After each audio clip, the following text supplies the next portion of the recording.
الفاظ سے بھی کہیں زیادہ دوسرے بندے کی خاموشی تکلیف دیتی ہے۔ غلطیاں کیجیے مگر کسی کے ساتھ غلط مت کیجیے۔ لوگ بے وجہ خاموش نہیں ہوتے، پتہ نہیں کیا کچھ سہ چکے ہوتے ہیں۔ کسی کو اذیت دینے کے بعد اس کے صبر اور خاموشی سے ڈرو، لفظوں سے ہی خاموشی ٹوٹتی ہے اور لفظ ہی خاموش کر دیتے ہیں۔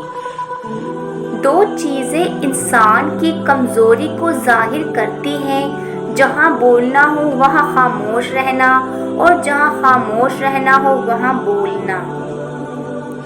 جب درد حد سے بڑھ جاتا ہے تو انسان روتا نہیں بلکہ خاموش ہو جاتا ہے۔ محنت اتنی خاموشی سے کرو کہ تمہاری کامیابی شور مچا دے۔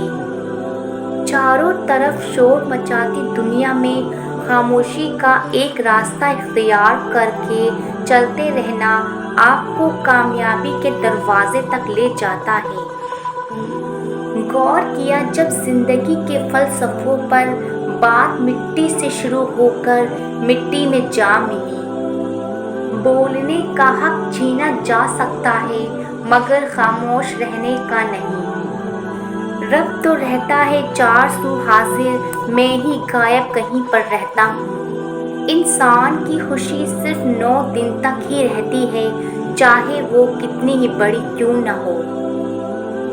اگر نماز پڑھنے سے آپ برے کاموں سے باز آ جائیں تو سمجھ جانا کہ اللہ نے آپ کی نماز قبول کر لی ہے۔ جس سے پیار کرتے ہو اس سے اتنی شکایتیں نہ رکھو کہ وہ اپنی شکایتیں دور کرتے کرتے ایک دن خود آپ سے دور ہو جائے۔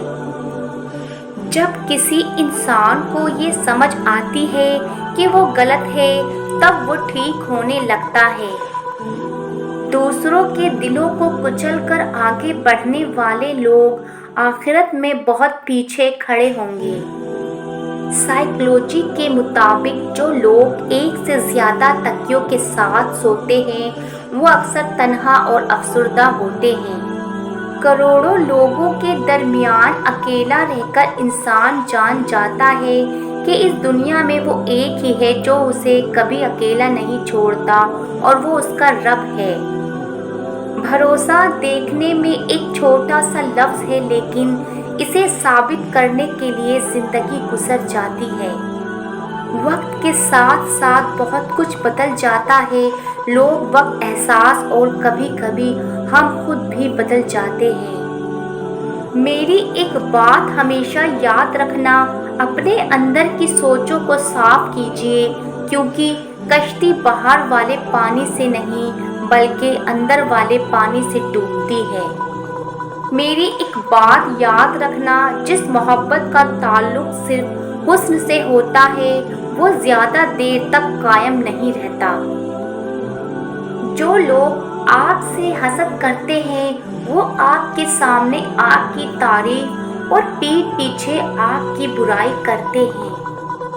عورت کی ایک خوبی ہوتی ہے، وہ محبت انسان سے شروع کرتی ہے اور اللہ پر ختم کرتی ہے۔ وقت بھی کتنی عجیب چیز ہے، کسی سے گزرتا نہیں، کسی کے پاس ہوتا نہیں۔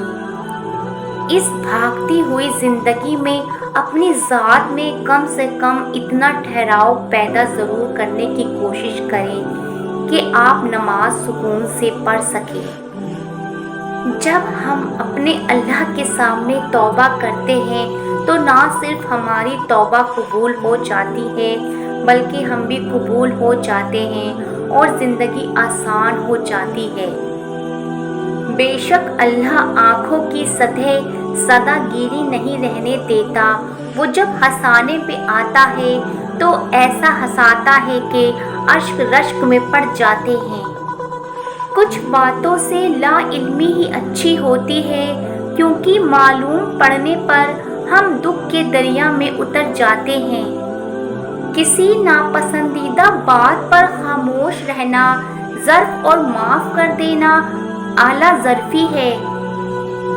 جو تم تم سے نہیں ہو رہا اسے اللہ کے حوالے کر دو، پھر دیکھو وہ اسی کو وسیلہ بنا دے گا جو تمہاری راہ میں رکاوٹ ہے۔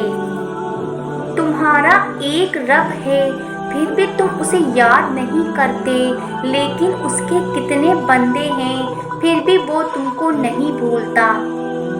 خشک رویہ رکھنے والا اس درخت کی مانند ہے جو پھولوں اور پھلوں سے محروم ہو، نہ بیٹھنے والے کو سایہ دے اور نہ نظر ڈالنے والے کو خوشی پہنچائے۔ ملتا تو بہت کچھ ہے زندگی میں، بس ہم گنتی اس کی کرتے ہیں جو حاصل نہ ہو سکا۔ غلطی ہو جائے تو مان لیں اور غلط فہمی ہو جائے تو دور کر لیں۔ رشتے جب ٹوٹنے پر آ جائیں تو اچھائیاں اچانک غائب اور برائیاں ایک ایک کر کے سامنے آنا شروع ہو جاتی ہیں۔ اپنے اندر برداشت پیدا کریں، معلوم نہیں آپ کو کون کون برداشت کر رہا ہے۔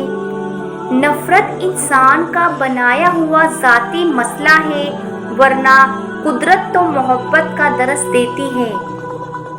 علم پھیلانا ایسا خزانہ ہے جس کے پھل کا ثواب آپ کو ملتا رہتا ہے۔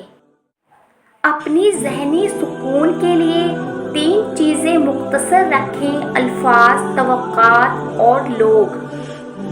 جینے والوں کی قدر کیجیے، مر جانے والے اپنی تعریفیں نہیں سن سکتے۔ سکون انسان کا کمال نہیں بلکہ رب کی عطا ہے۔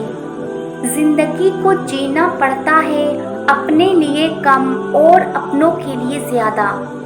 اپنی خامیوں کا احساس ہی انسان کا کامیابی کی طرف پہلا قدم ہے۔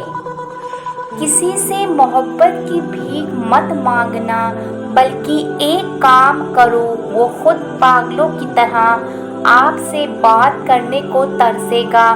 روزانہ اللہ کا یہ نام یا عزیز 100 مرتبہ ورد کیا کریں، ہر شخص آپ کو چاہنے لگے گا اور آپ کی عزت کرے گا۔